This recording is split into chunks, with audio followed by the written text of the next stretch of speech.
ममता बनर्जी के पश्चिम बंगाल में इस समय राष्ट्रपति शासन लगाने की चर्चा पूरे देश में हो रही है, चाहे वो सत्ता के गलियारे में हो, चाहे वो पत्रकार जगत में हो, क्योंकि इसका सबसे बड़ा कारण है एक बहुत बड़ी आबादी, हिंदू आबादी, जो ये चाहती है कि पश्चिम बंगाल में चुनाव से पहले राष्ट्रपति शासन लग जाए। उसका सबसे बड़ा कारण है मुर्शिदाबाद के दंगे, मुर्शिदाबाद से हिंदुओं का पलायन। ये वो कारण है जो पूरे देश को इस समय झकझोर कर रख दिए हैं। लेकिन हम इस वीडियो में समझेंगे क्या सच में एक बेस बनता है ममता बनर्जी के पश्चिम बंगाल में राष्ट्रपति शासन लगाने का? क्या होता है राष्ट्रपति शासन, किन कारणों से केंद्र राज्य में दखल देता है और राष्ट्रपति शासन लगाता है, ऐसा कब कब हुआ, इसको हम बहुत विस्तार से समझेंगे और बहुत सूक्ष्म तरीके से समझेंगे। क्या बंगाल में राष्ट्रपति शासन लगाया जा सकता है? चलिए आपको विस्तार से समझाता हूं। सबसे पहले आपको इसके लिए बंगाल को समझना पड़ेगा, अभी की स्थिति को समझनी पड़ेगी। सबसे पहले बंगाल को समझिए और अभी की स्थिति समझिए। पश्चिम बंगाल के मुर्शिदाबाद में इस समय दुकानें बंद हैं, सड़कों पर सन्नाटा है, हिंसा प्रभावित इलाकों में लोग इंटरनेट नहीं चला पा रहे हैं। मुर्शिदाबाद को लोग हिंदू आबादी छोड़कर नाव से आ रहे हैं और मालदा में बस जा रहे हैं और एक बहुत बड़े एरिया को राहत शिविर बनाया गया है। और यह हिंदुस्तान में हो रहा है, बंगाल में हो रहा है। एक बड़ी आबादी दूसरी आबादी को इतना तंग कर रही है कि उसमें लोगों की मौत हो जा रही है, घर जला दिए जा रहे हैं और लोगों को अपना बसा बसाया घर छोड़ने पर मजबूर होना पड़ रहा है। यह है बंगाल की स्थिति, यह है पश्चिम बंगाल वाले ममता दीदी की स्थिति जो बेहद सादगी में रहती है। अब यह शुरू कहां से होता है? वक्फ बिल पास होता है, पूरे देश में कानून बनता है, पूरे देश में एक चिड़िया तक नहीं उड़ती है। उत्तर प्रदेश इसका बहुत बड़ा उदाहरण है। विरोध हर जगह हो रहा है, शांतिपूर्ण विरोध हर जगह हो रहा है, लेकिन बंगाल में हिंसा बहुत बड़ी पनपती है जिसमें 3 लोगों की मौत हो जाती है। और इन मौत में जो राजनीति बनती है वो इस समय पश्चिम बंगाल में राष्ट्रपति शासन लगाने की मांग कर रही है। कहां कहां हुई है हिंसा? मुर्शिदाबाद में, रघुनाथगंज, सूती, जंगपुरी, शमशेरगंज के अलावा दक्षिण परगना जो 24 परगना है वहां पर ये जो दंगे फसाद हुए हैं और ये लगातार हो रहे हैं। शुक्रवार को जुम्मे की नमाज थी, वक्फ बिल को लेकर प्रोटेस्ट हो रहा था, उसके बाद से जगह जगह पर दंगे भड़के और दंगाइयों ने पुलिस पर हमला किया, आम लोगों पर हमला किया, हिंदुओं की एक बहुत बड़ी आबादी पर हमला किया।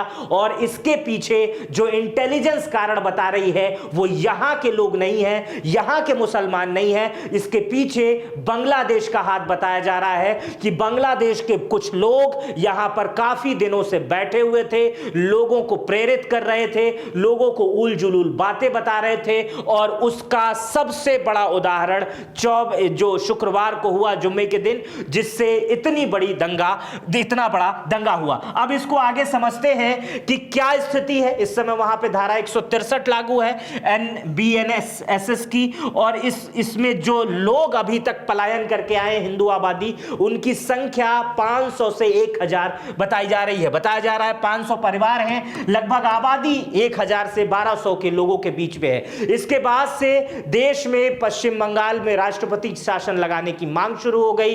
किन किन लोगों ने मांग की है? पश्चिम बंगाल में शुभेंदु अधिकारी जो नेता प्रतिपक्ष कहे हैं, उन्होंने कहा है कि बंगाल में पुलिस अधिकारी राज्य के पुलिस अधिकारी नहीं बल्कि ममता बनर्जी के कैडर बने हुए हैं। बिना राष्ट्रपति शासन के बंगाल में निष्पक्ष तरीके से भविष्य का चुनाव नहीं हो सकता, और अगर चुनाव नहीं होगा, मुख्यमंत्री नहीं बदला जाएगा, तो बंगाल की स्थिति ऐसी ही बनी रहेगी। जगदंबिका पाल ने कहा है, जो सांसद है डुमरियागंज से, उन्होंने कहा है कि बंगाल में राष्ट्रपति शासन जल्द से जल्द लगाना चाहिए। राजा भूषण चौधरी केंद्रीय जल शक्ति मंत्री हैं, इन्होंने भी बंगाल में राष्ट्रपति शासन लगाने की सिफारिश की है। और ज्योतिर्मय सिंह महतो ने भी कहा है, ये पुरुलिया से सांसद हैं, इन्होंने भी अमित शाह को पत्र लिख करके कहा है कि राष्ट्रपति शासन बंगाल में लगाना चाहिए। वहीं सुकांत मजुमदार है, पश्चिम बंगाल के बीजेपी के अध्यक्ष हैं, ये लगातार मांग कर रहे हैं केंद्र से कि पश्चिम बंगाल में जो है वो राष्ट्रपति शासन लग जाना चाहिए। तो ये वो बड़े चेहरे हैं जो मांग कर रहे हैं कि राष्ट्रपति शासन लग जाना चाहिए।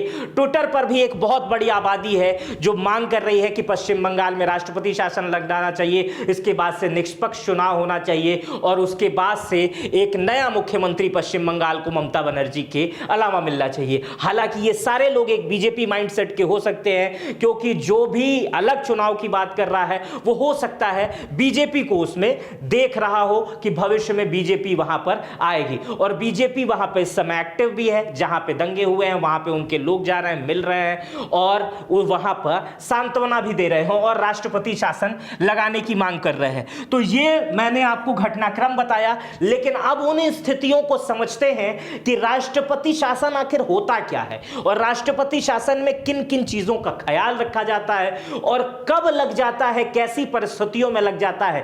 क्या ममता बनर्जी का बंगाल उस कैटेगरी में आता है या नहीं आता है, इसको समझेंगे हम राष्ट्रपति शासन के कानून से। अनुच्छेद 356 में भारतीय संविधान का एक महत्वपूर्ण अंग है, लेकिन यह विवादास्पद प्रावधान है। केंद्र सरकार किसी राज्य सरकार में राष्ट्रपति शासन लागू करने की यह शक्ति देता है। राज्य में संवैधानिक तंत्र की विफलता की स्थिति में यह कानून लगाया जा सकता है। अनुच्छेद 356 का आधार क्या बनता है? यदि राष्ट्रपति को यह विश्वास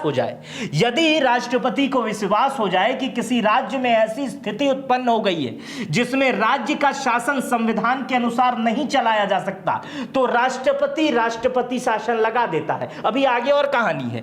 इस स्थिति में राज्य सरकार बर्खास्त हो जाती है। राज्य के सभी मंत्री परिषद किसी काम के नहीं रहते हैं, बर्खास्त हो जाते हैं। उस राज्य में विधानसभा जो होती है वो भंग हो जाती है, जितने विधायक होते जाते हैं सब फुटकर हो जाते हैं, कोई मतलब नहीं रहता है। राज्य का प्रशासन राष्ट्रपति के अधीन आ जाता है। जो राज्यपाल चलाने लगते हैं, जो वहां के राज्यपाल होते हैं, वही राष्ट्रपति के आदेश पर वहां की व्यवस्थाओं को चलाने लगते हैं। कानून बनाने की शक्ति, विधायकों की शक्तियां जो होती हैं वो सांसदों के पास हस्तांतरित हो जाती हैं। जो राज्य की विधायिका होती है, विधायक के पास जो शक्तियां होती हैं उनसे तुरंत खत्म कर दी जाती है, उनको कोई शक्ति नहीं रह जाती है और वो सारी शक्तियां सांसदों के पास चली जाती हैं। अब इसको और अच्छे से मैं आपको समझाता हूं कि किन किन परिस्थितियों में राष्ट्रपति शासन लगाना पड़ता है। राजनीतिक अस्थिरता, मैं शुरुआत में बोला था ना कि बताया था ना कि क्या ममता बनर्जी का राज्य उस कैटेगरी में आ रहा है या नहीं आ रहा है। आप इस पहरे को जब देख लेंगे तो समझ जाएंगे और आप आकलन लगा सकते हैं कि ममता बनर्जी का राज्य उसमें आ रहा है या नहीं आ रहा है। देखिए, राष्ट्रपति शासन लगाने की पहली स्थिति जो होती है राजनीतिक स्थिरता होती है। ये इस समय वहां की कैटेगरी में नहीं है। इसमें यह होता है कि यदि विधानसभा चुनाव के बाद कोई दल या गठबंधन सरकार बहुमत प्राप्त ना करे, जब चुनाव हो जाता है और किसी को बहुमत नहीं मिलता है, कोई एक दूसरे का साथ भी नहीं देना चाहता है, तो उस स्थिति में राष्ट्रपति शासन लगता है। यदि सत्तारूढ़ सरकार विधानसभा में विश्वास मत हार जाए और कोई वैकल्पिक सरकार बनाना संभव ना हो, जैसे विश्वास मत होता है विधानसभा में, अगर जो पार्टी सत्ता में है और उसके विधायक कह दें कि हम इनके साथ नहीं है या विपक्ष कह दे इनके साथ नहीं है और वो पेश ना कर पाए विश्वास मत, तो उस स्थिति में उस स्टेट में राष्ट्रपति शासन लग जाता है। तीसरा, यदि गठबंधन सरकार टूट जाए और स्थिर सरकार का गठन संभव हो तो उतने देर के लिए भी राष्ट्रपति शासन लगाया जा सकता है। और इसका दूसरा कारण है, अब इसमें देखते हैं कि ममता बनर्जी सेट होती हैं या नहीं, कानून व्यवस्था की विफलता। कानून व्यवस्था की विफलता ये राष्ट्रपति शासन का एक पहरा है। इसको समझते हैं कि कानून व्यवस्था की विफलता किसको कहते हैं। यदि राज्य में बड़े पैमाने पर हिंसा हो, दंगे हो, आतंकवाद हो, विद्रोह हो और राज्य सरकार की स्थिति नियंत्रण करने में पूरी तरह से असफल हो। उदाहरण 1990 के दशक में जम्मू कश्मीर में आतंकवाद के कारण राष्ट्रपति शासन लगाया गया। जैसे राज्य सरकार में अब ममता बनर्जी उसी कैटेगरी में पश्चिम बंगाल आ रहा है। राज्य सरकार में दंगे हो रहे हैं और दंगे को प्रदेश सरकार जो है वो संभाल नहीं पा रही है, व्यवस्थाएं ठीक नहीं हो रही है, केंद्र का सहारा लेना पड़ रहा है, जिससे आम जन को दिक्कत हो रही है।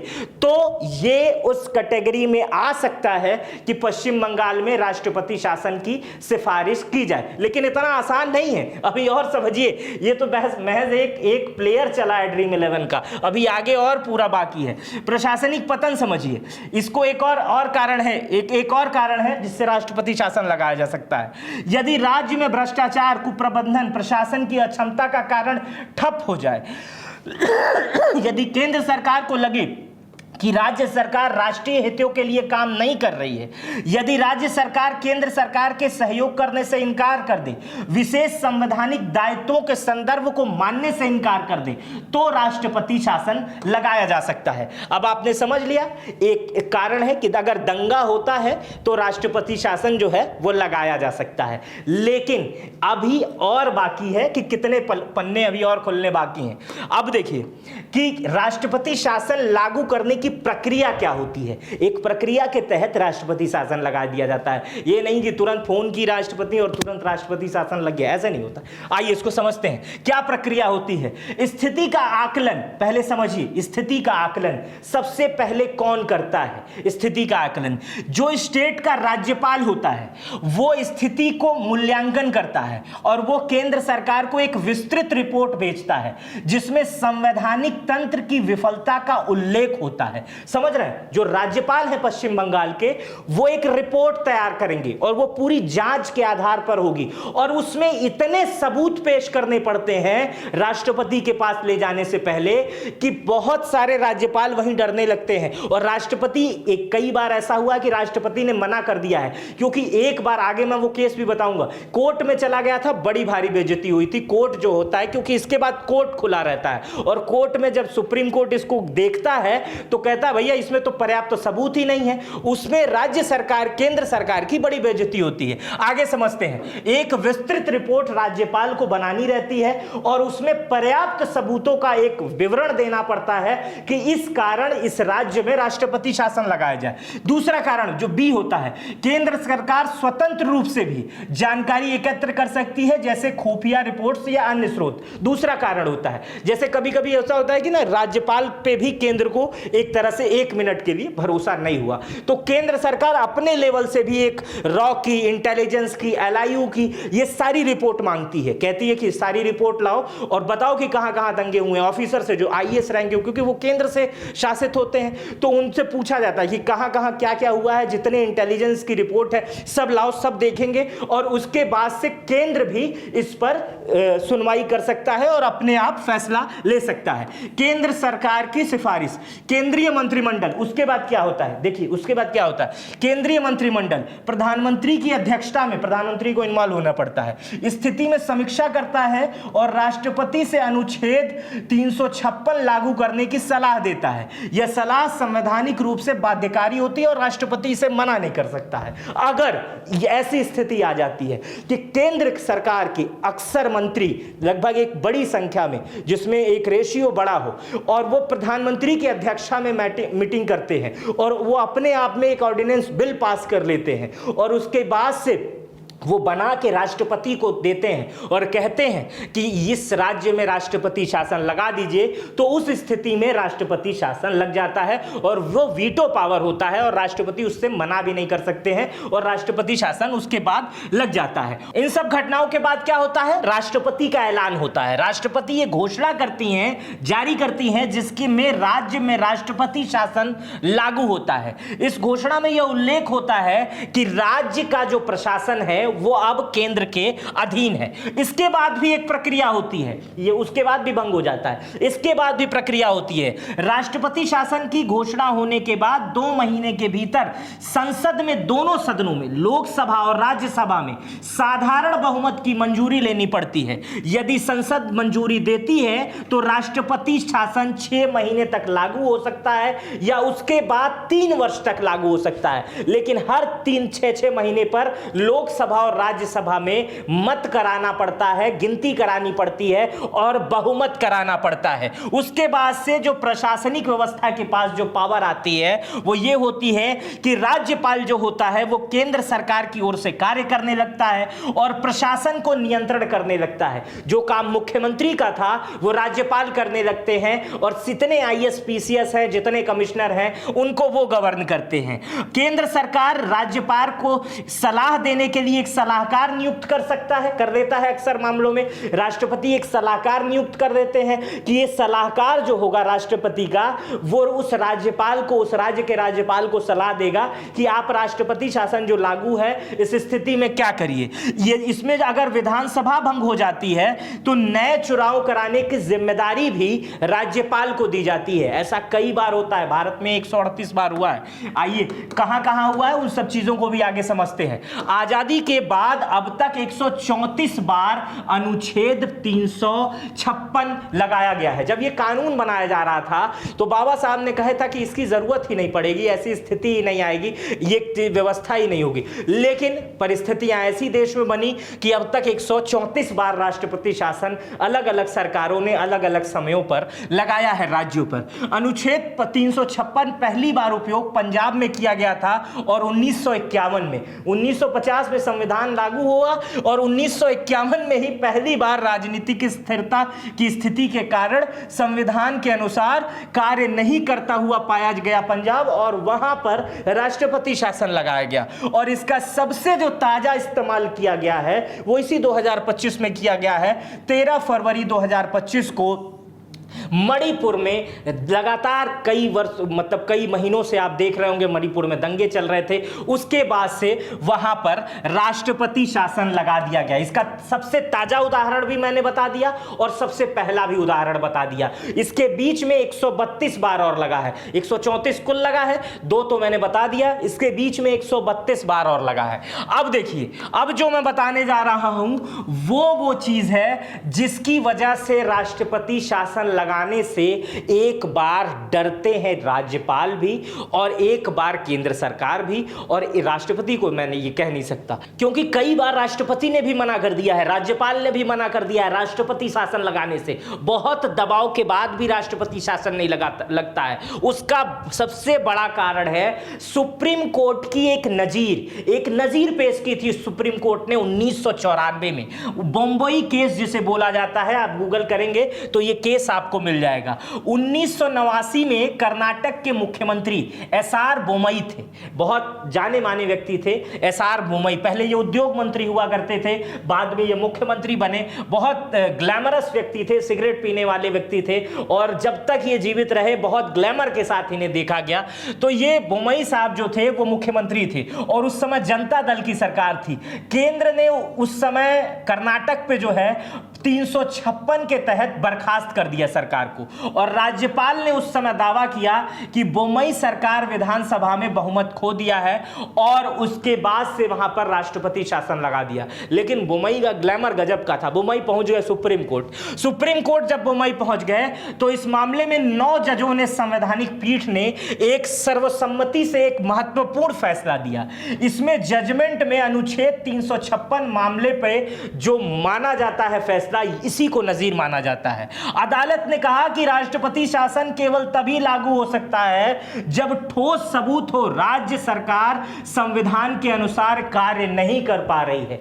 सुप्रीम कोर्ट ने कहा केंद्र सरकार से, बाकायदा डांट लगाई, फटकार लगाई 9 जजों की बेंच ने कि आप 356 तब तक नहीं लगा सकते राष्ट्रपति जब तक आपके पास पर्याप्त सबूत नहीं है कि जो राज्य सरकार है वो संविधान विरोधी है या संविधान के अनुरूप कार्य नहीं कर रही है। सामान्य प्रशासन समस्याएं, भ्रष्टाचार या कानून व्यवस्था की विफलता राष्ट्रपति शासन का पर्याप्त आधार नहीं है। मतलब अगर आपको लग रहा है कि यहां पर एक छोटी सी समस्या हो गई, दंगा हो गया, भ्रष्टाचार हो गया, कानून व्यवस्था थोड़ी थोड़ी सी खराब हो गई, तो ये आधार नहीं है कोई इतना बड़ा कि आप राष्ट्रपति शासन लगा देंगे। जो इस समय बंगाल की स्थिति है, अब मेरे आप शुरुआत में रिलेट को समझेंगे कि बंगाल में यह पर्याप्त कारण अभी नहीं है राष्ट्रपति शासन लगाने का, क्योंकि 1994 में सुप्रीम कोर्ट का फैसला इस पे। इसीलिए मैं सोचा आपको पढ़ के बता दूं, अगर अब तक जो लोग टिके होंगे वो बहुत ज्यादा स्माइल कर रहे होंगे और समझ गए होंगे